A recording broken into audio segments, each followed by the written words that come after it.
Hi, welcome to the podcast that explores what virtual assistants want business owners to know when they start asking themselves the question, hey, do I need a VA? I'm Rachel Davila, and after 18 years as a virtual assistant going it alone, I experienced the steep learning curve from the other side of the VA client relationship when I hired my own VA. Joining me on this podcast is a group of friends and colleagues who all have their own take on what busy entrepreneurs need to know to find, hire, and work with a virtual assistant, and mindfully answer the question, hey, do I need a VA? Let's get this episode started. Hi, everyone. Welcome to a first time for our podcast. But first, welcome to Hey, Do I Need a VA, the podcast. I'm your host, Rachel Davila. With me always is Bree BV and Leanne Arimley. Sydney's behind the scenes today, and we are welcoming our very first guest, and I'm so excited to welcome Anastasia Brice. So 20 years ago, this has been a huge thing in my brain lately, I joined the virtual training program at AssistU and met my teacher and mentor, Anastasia, and it changed my life. Like she told me it would. She said, at the end of this 20 weeks, your life will change. And I'm like, really? How is that so? It did. Let me tell you, it totally did, because I became a virtual assistant.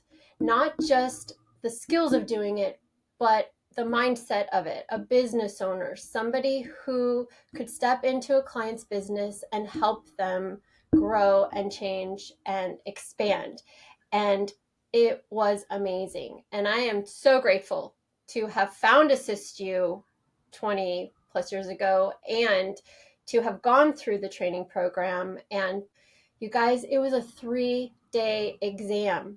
I was so scared I wasn't going to pass. And I think I might have been the only one to have passed in my class. We were serious. But I think I walked away really feeling like I could own being a VA. I could own being a business owner. And I thank you for creating that program because it gave me that foundation. And so I am so grateful that you agreed to be on our podcast, because not only did you train me, you trained hundreds, if not thousands of VAs, but you were a VA at one point, and you'll tell us your story. But then you're also a client. You know from the other side. And not only did you train VAs, but you also help clients to figure out what they are looking for in a virtual assistant. And we're going to get into all of that in this episode. But first, welcome. Thank you. It's nice to be here. I can't believe I'm your first guest. How is that possible? Because we've had a lot of things to talk about. I realized, you guys, this is episode 29. We're in season 3, episode 9, but we've done 29 episodes since we started. That's freaking amazing, y'all. I am so proud of us. And thank you, Sydney, backstage, for being the one to get it all going, to getting it all done. And when I say a VA makes your life easier, Sydney makes my life easier. Thank you. Okay, we're going to get started. So, Anastasia, tell us, how did you become a VA, and how did that kind of inspire you to open AssistU? So I had been an executive travel planner. My mother owned a travel agency. And it's a very long story. I'm going to do my best to make it the shortest it can be. She and her partners had a falling out, and she got a job managing another agency. And I couldn't stay working with her partners. It was a horrible situation. So I went to work at this other agency with her. And one day she walked up to my desk and she said, they're going to call you in the office and they're going to fire you. And it's okay. They just fired me, and I'll wait for you and we'll go home together. And I'd never been fired from anything in my life. This was my full-time job. I walked in the office. They blamed me for doing something that they had asked me to do, and they fired me for it. And that was when I came face to face with the reality that, at least in Maryland, which is an at-will state, they literally can pull that rug out from under you at any time for any reason. Doesn't matter. And I went home and I cried for a few days. And my husband finally said, honey, what are you going to do? I mean, we have bills and we rely on your income. And I finally sort of pulled up my big girl panties and realized I didn't have a non-compete. And so I reached out to all of my clients and I said, hey, I'm going to work independently. And you want to come have me still do your travel? I worked with a lot of docs at Hopkins Hospital and Hopkins University, and it was interesting. So long story short, I started my own gig. That was my first foray into, hey, I own a business. And the industry, the travel industry was changing. I mean, it was radically changing very quickly. And I could read the writing on the wall that said that at some point we weren't really going to be doing what we were doing anymore. And so I was looking around at what I wanted to do, and I found coaching, and specifically a company called Coach University, and decided I was going to train with them to be a coach. That was going to be my next iteration. There we go. And one of the things that happened when I was working with those clients is that they would call me and say, oh my gosh, I forgot to cancel my kid's pediatrician appointment tomorrow, or I forgot to order my mother flowers for her birthday. Not my job, but I was happy to help, right? They're busy, they're running through an airport, whatever. And so I did this blend of travel and assisting. And then I went and was going to become a coach. And then one day they sent out this note that said that Thomas Leonard, who was the president of the company, wanted to travel the country in his RV on sabbatical for a year. And he wanted somebody to run his life. And if you thought you were the person, you should raise your hand. And my hand could not have shot up faster. Like, it was the right industry. He was a genius. I was like, it's me. And Thomas picked me and we started working together. Thomas Leonard is the man that I absolutely credit with saying the word virtual assistant first before anybody ever in the history of ever. And so that's how it started. I worked with Thomas, slowly morphed out of travel, just ran Thomas's life and his work. Other people came and wanted me to do that. That's the shortest version of how it started. And then the impetus for AssistU was shortly after I started working with Thomas. I then was working with a couple, very quickly found a niche market. I worked with best-selling, traditionally published authors because there wasn't really self-publishing so much back then.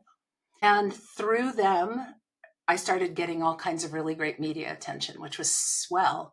The first of those pieces, when it hit the newsstands in a magazine, women came out of the woodwork. Oh my gosh, how do you do this? How can I do this? I've been in EA for 20 years. I don't want to do it anymore. I want to do something for myself. And that's when I realized that it could be a profession. It could be a real thing. And I took everything that I had learned and all I had started to learn in coaching about creating relationships and creating businesses and things of that nature, and created AssistU, which was the first organization of any sort for virtual assistants in the world. So that's how that happened. That's so cool. 1997. Dang, girl, that was a long time ago. Well, Leanne has been in business longer than me. And, I found it by accident, and it was magic. And it was, how do I do this? How do I become that? So there were at the time, they called themselves the home-based secretaries, and they had their own association. And I found them on AOL at the time. That's where they were gathering. Of course, we all were gathering on AOL. I started paying attention to what they were doing, and they were very project-based and very task-based. And they constantly had to find clients because they were so project-based and task-based. So somebody would reach out to them and say, can you make me a PowerPoint presentation? And they would do it. And then that would be the end of the engagement. And they'd have to then go find another client. Mm. And so they were really struggling all the time to have enough business to make any money. And I was watching this go on, and it was kind of hurting my heart. And then at Christmas, they had to do Santa letters. They had to have people pay them to write letters to their kids that they would then send to the North Pole to get rerouted back to the kid. They were doing that at Christmas to make ends meet. And it was really hurting my heart. And that's why when we started AssistU, everything I said is that the missing link here is this concept of relationships that are long-term and collaborative. Mm-hmm. Because if you create that with your clients, you need fewer clients. You need to do less marketing. And who likes marketing? I've met very few people who are like, yeah, I really want to do this so that I can market and find me some clients. No, right? So do these long-term collaborative relationships, and there's a whole lot less of that. Yeah. And you can make a bigger difference and have a greater impact and all the sorts of things. So that's kind of how that went. And then after me, some other organizations came, most of which are completely gone now. You could see that this was all going to expand and change and turn into different things. And I play my part and other people play their part, and it's great. It's a wonderful industry. One of the things that I learned in the VTP was that difference, that collaboration and relationship building aspect from a client perspective, because our audience is what VAs want clients to know. What is the value that you've seen clients receive from that kind of mindset shift, from that at-home secretary to your definition of a virtual assistant? So maybe we should start there with my definition, which I will die on the hill on, and I know not everybody agrees with me. We could have a whole conversation about what that's done to the industry. But I believed from the beginning that we needed a strongly branded definition of what virtual assistance was and what virtual assistance did. And I said, as other leaders started to come, that if we didn't get together and create that for us, the public was going to define us for us. And we weren't going to like that at all. And they were all like, oh, Pa, nah, that's not going to happen.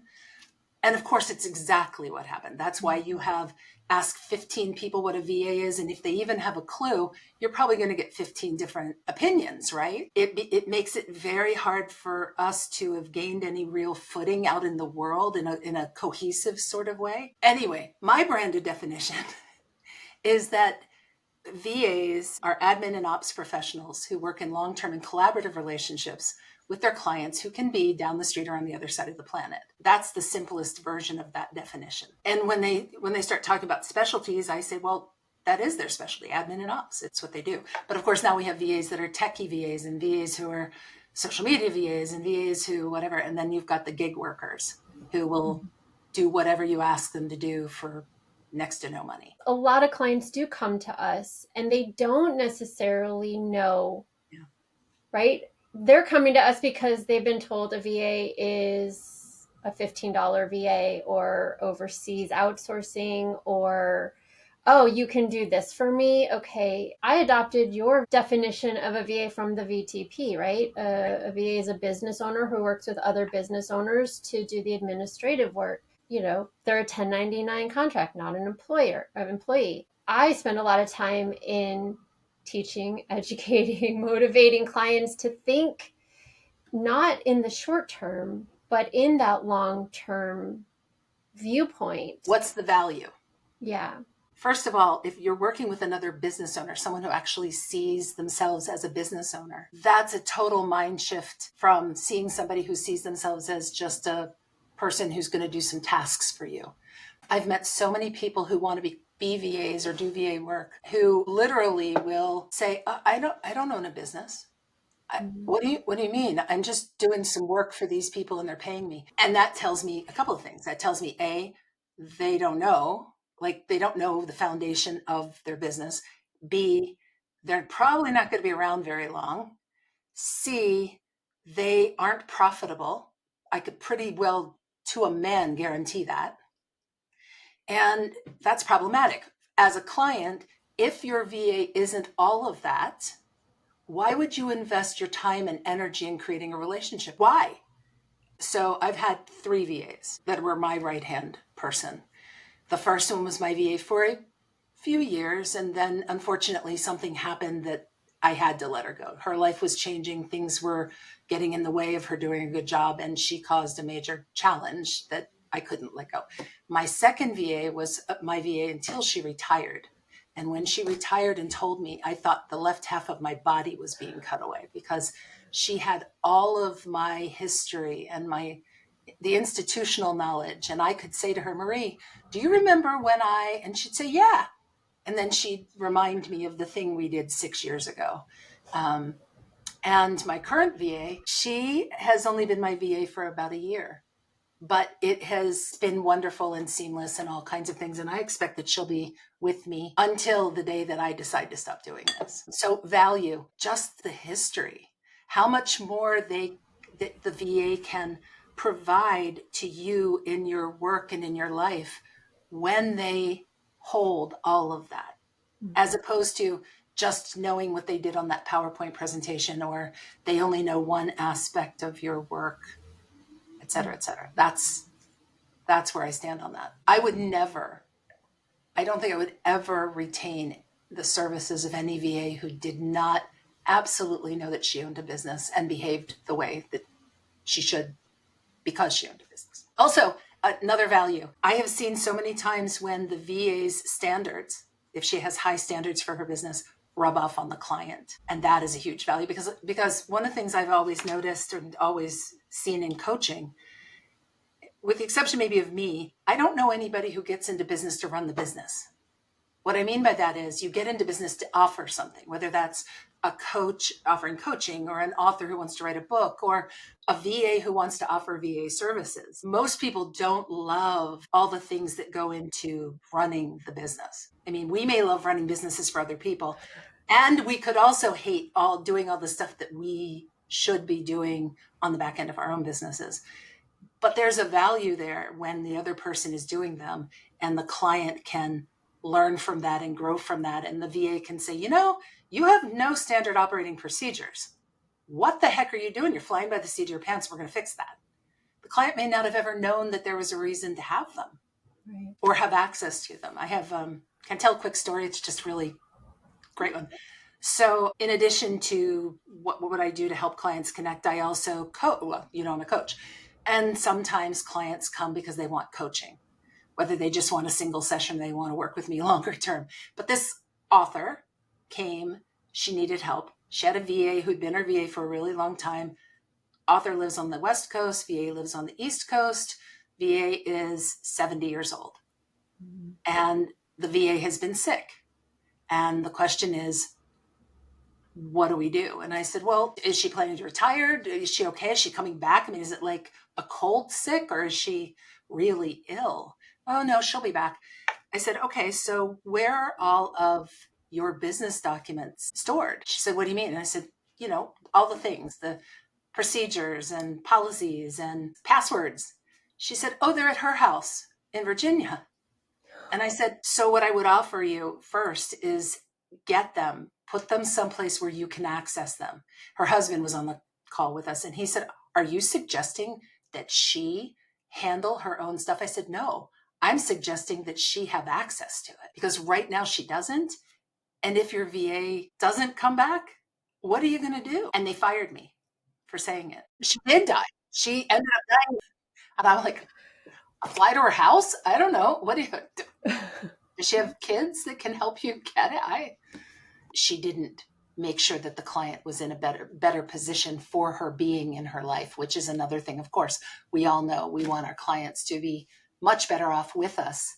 And if we end up parting ways, we want them to be better off than they were when we found them. So to kind of go back from a client perspective, when you taught the VTP and were teaching VAs, aside from the things we've talked about, is there any other lessons that you taught VAs that you feel are super helpful for clients to know? Yeah. And I was looking at your podcasts, and you've done a bunch of them on your podcasts.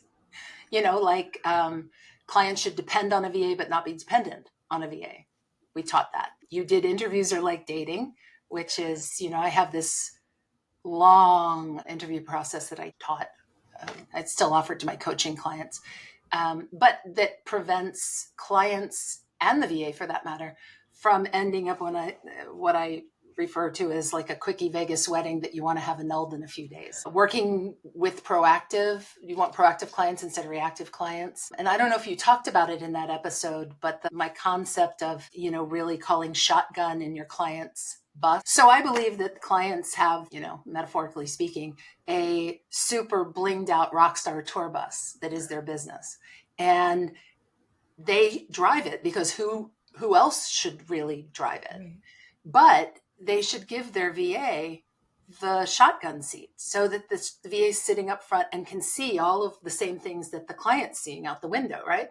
So if the client says, oh, I think I'll turn left here, the VA can go, whoa, whoa, whoa, whoa, whoa, no, there's a herd of pygmy goats down that road. You don't want to do that. Let's go down to the next street and turn left.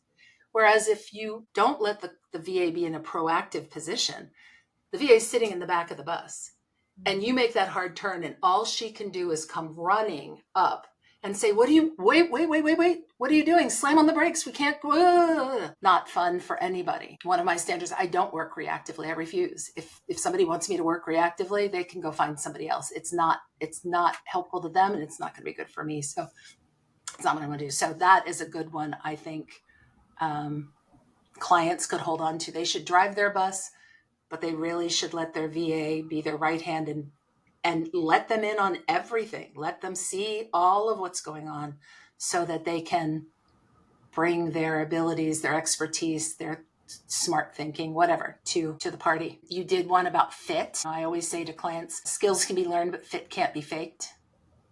And that's really important. There's the one about the definition, which we've already talked about. Working in partnership, that concept of partnership is important. And a lot of people don't understand partnership. Partnership is not just you give me work to do, I do it, you pay me. That's transactional. That's like taking your clothes to the dry cleaners. Partnership is where you really collaborate, where there is a meeting of the minds, where both people benefit, both businesses benefit. My VA, for example, could ask me for anything I have, even if it was just in service to one of her other clients. If she knew I had it, absolutely come to me and ask me for it. It is yours. I am happy to do that. Just in the same way that she brings every bit of information. And I've actually had VAs in the past who have said, you know what, I have a client who has that. I'm going to go get it for you.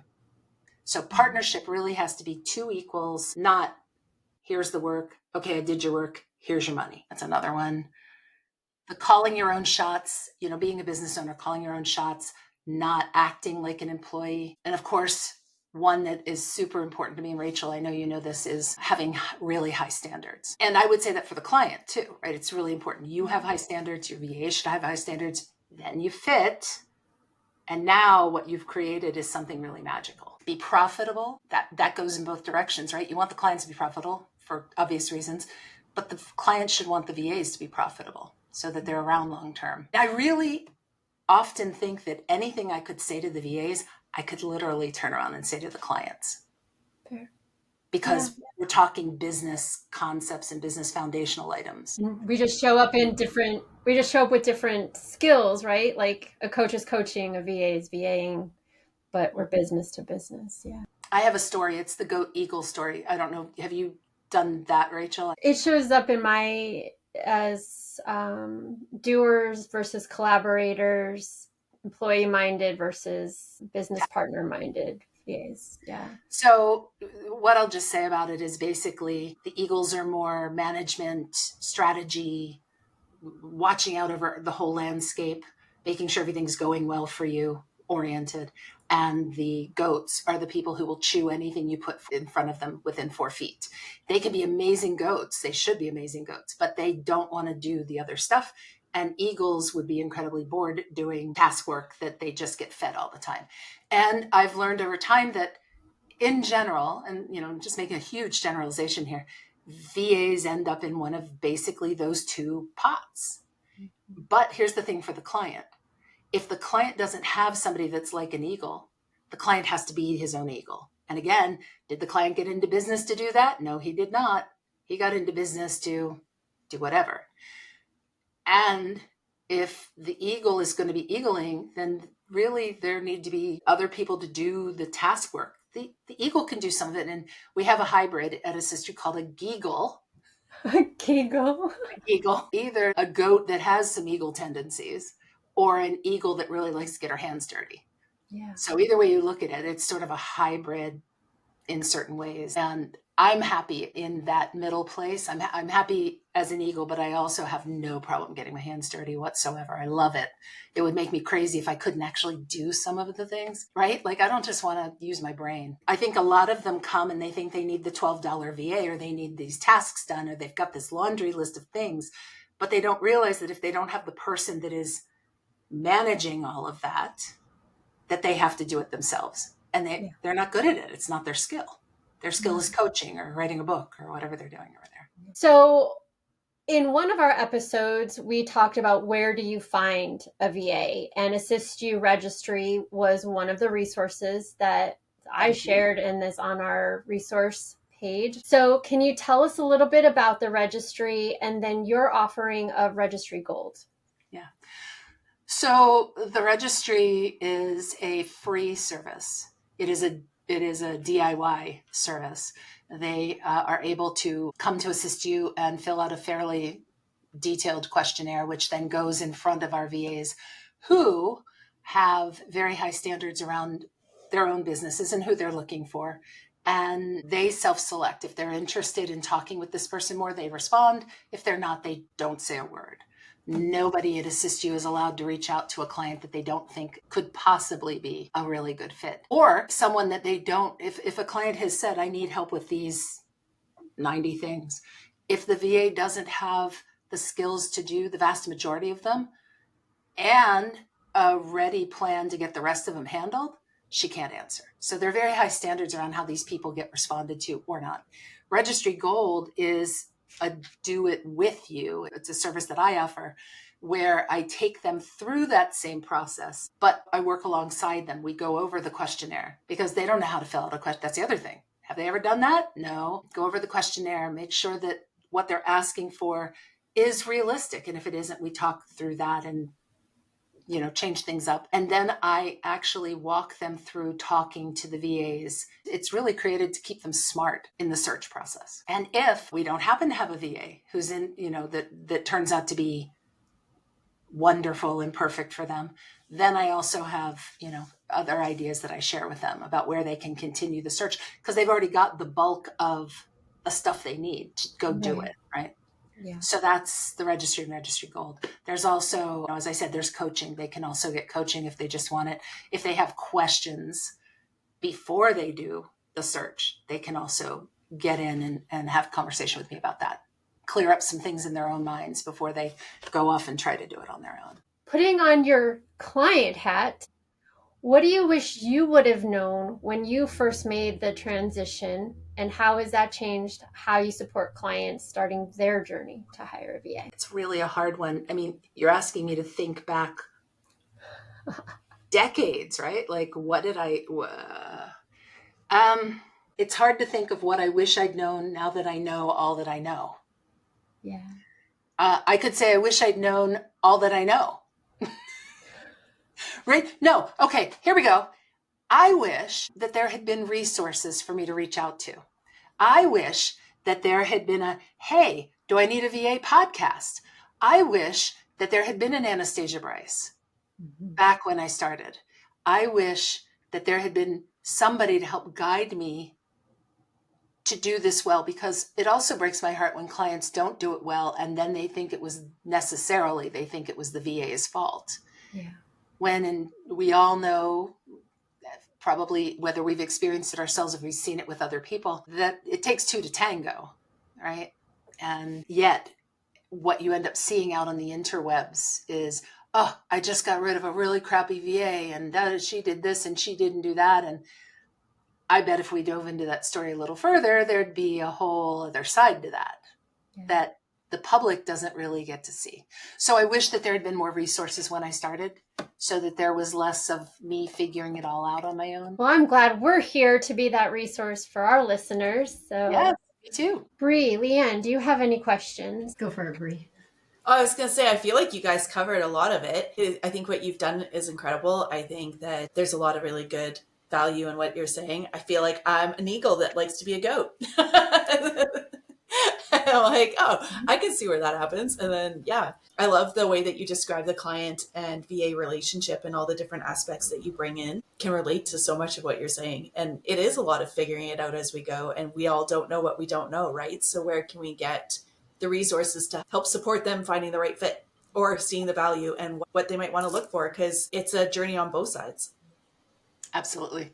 I really wish, before Leanne goes for it, I really wish that there were a way, and this goes back to wishing that we had a cohesive understanding in our profession. But it makes me crazy when I see some influencer type coach person who's telling all of her followers to go out and find a $15 an hour VA and treat them like crap. Treat them like an employee. Just tell them what you want. Tell them what you need. Make them do what you want. I would love for us to all be able to go out and say, no, no, no, don't listen to that. Because there's so much stuff that's being taught that's so backwards. Agreed. Yeah. Yeah. I do actually have a quick question. When it comes to because it feels like anybody who does something remotely has been kind of lumped in as a VA, right? But it's also a term that people are starting to at least recognize as something that would be a support in their business, right? So I see the value where people who are specialized are also using the term in their stuff because it's something relatable that people are paying attention to versus not knowing how to position themselves otherwise. Do you have any words of wisdom or things around that for people who are specialists and don't know what to do with that and they're falling in under the virtual assistant label? Yeah, one of the things that we've always taught is call yourself what you are. So if you're a bookkeeper and you do bookkeeping, don't try to call yourself a VA and slide in under that moniker. It's just going to confuse everybody. Call yourself a bookkeeper. If you're a social media management specialist, don't call yourself a VA. Don't do it. There's no world in which you have to, especially because, let's take bookkeeper. Pretty much everybody knows what a bookkeeper is. They still don't know what a VA is. So now you've taken something that could really be easy for them to understand. You're calling yourself something that isn't really what you're doing. And now you've made it more complicated for them to understand what you do. Whatever the simplest, best known term for the thing that you're offering is, that's what you are. That's what you do. That, don't just leave VAs alone. Just don't. Sorry. Likewise, as a VA, I would never call myself a bookkeeper. No, that doesn't make any sense to me at all. So does that help? Yep. Okay. Call yourself what your specialty is. There you go. That's what I would do. And then sell the heck out of that or market the heck out of that. Thank you. Yeah, sure. So I have a question. I need you to look into your crystal ball. Oh, goodness. Okay. With all the AI that's coming in, I'm starting to hear people say things like, I don't need a VA. I can do it myself. AI is going to help me. Where do you see the VA industry going from here? It's a really great question. I'm really glad you asked. So we've been through and we've weathered in these decades a bunch of different things that have come along where people have said, no, we don't need VAs. We can do it ourselves. I mean, just getting the internet, right? Really having these clienty people who have access to the internet, who can do their own email and their own, and everybody said, nobody's going to need an assistant anymore because we can all do it. They don't do it as well as we do it. They just don't. As fast, as easy, holding all the details together, they just don't.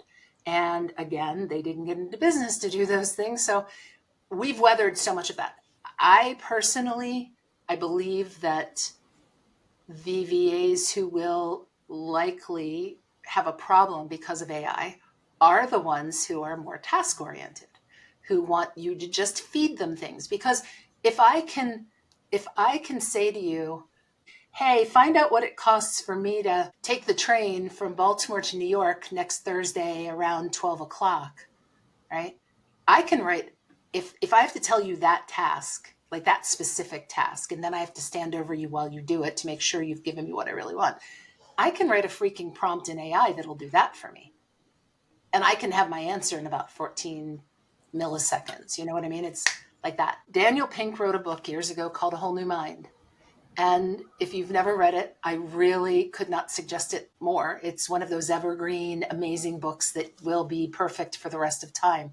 But what he talked about at that time that really landed for me is something that is important here. He was talking about the fact that America is innovative.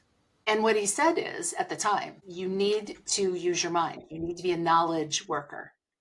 If you are just a doer, sooner or later, you're going to need to bend over and kiss your butt goodbye because tools are going to replace you. And that's when I started talking about that. I was like, if you are a goat, if you are the person who just wants to sit there and eat whatever's fed to you, sooner or later, you're not going to have a place anymore. I really believe that. I believe that people have to bring more to the table than just, I can push this button and that button. And even, with people who, like Leanne, I know you're a tech person, right? Yes. There's so much more than button pushing involved in that, or can be, right? For example, if you're dealing with automations, oh my gosh, complicated, complex automations to make things flow and have the workflow work so well. Clients aren't going to do that. And I don't think they can write a really good prompt to make it all do the things. It's just an impossibility.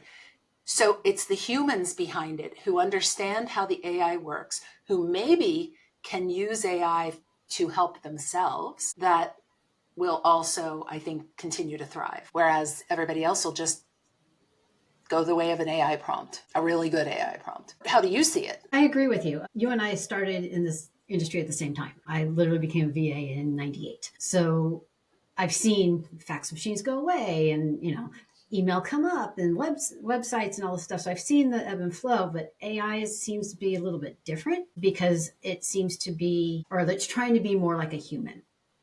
So it's being pushed out as you can talk to it and you can talk to a VA and the VA will do it, or you can talk to AI and the AI will do it.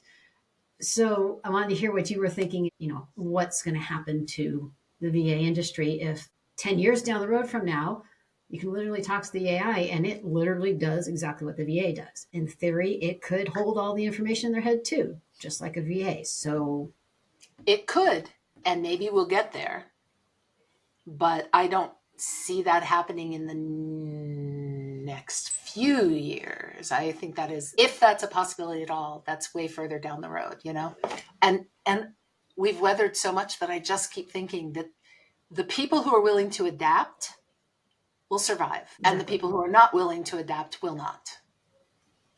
We just had a conversation about this. We have a whole AI group at AssistU, and we did this whole conversation, and there's a VA at AssistU who she's been in an admin for so long, like way longer than any of us.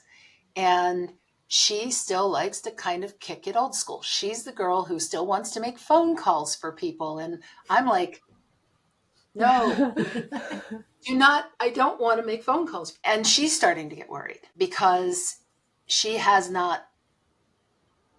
I think she doesn't feel like she's stayed as relevant as she might have needed to be. And I think she has a unique opportunity to change that for herself if she wants to. I mean, I'm not saying anybody has to, right? You can go off and you can do whatever you do, ride this train until it ends, just the way it is. Or you can change what you're doing, or change how you see it, or change the tools you use. How many tools have we all used in the years we've been in business? Right. There's a tool that's really great until there was a better tool. And then we're like, woo, let's use that now. I think the thing that is most important, I'll say this, anybody that wants to embrace AI to any degree needs to make sure that their discernment skills are top notch. That's what has to happen. So if you're a VA and you've got lousy discernment skills, maybe stay away from AI. All right, we need to kind of wrap up, but I have one thought on this, and it is there's a human component that AI does not bring. And, we've talked about it in terms of other cultures, and slang. At some point, AI might get to that point. But I also know with one of my clients, we've done the tools and he's now adding back in that personal component, that one-on-one component, because I think especially right now, and it might change, but people are hungry for a person, right? Yes, I can send an email, but if I can talk to you even for a few minutes, and maybe I'm wrong, but it might shift right away from some of the technologies and back to a more personal thing. In some areas, in some aspects, probably for some tasks, right? I don't know about you, but I don't like talking to an AI computer. I want to talk to a person, right? I love my AI. And I'm really loving learning it, but I'm not quite ready to embrace the skill set for that. But to wrap up, thank you for this amazing conversation. And how can people find you? How can our listeners find you? And we will make sure that information gets put into our show notes.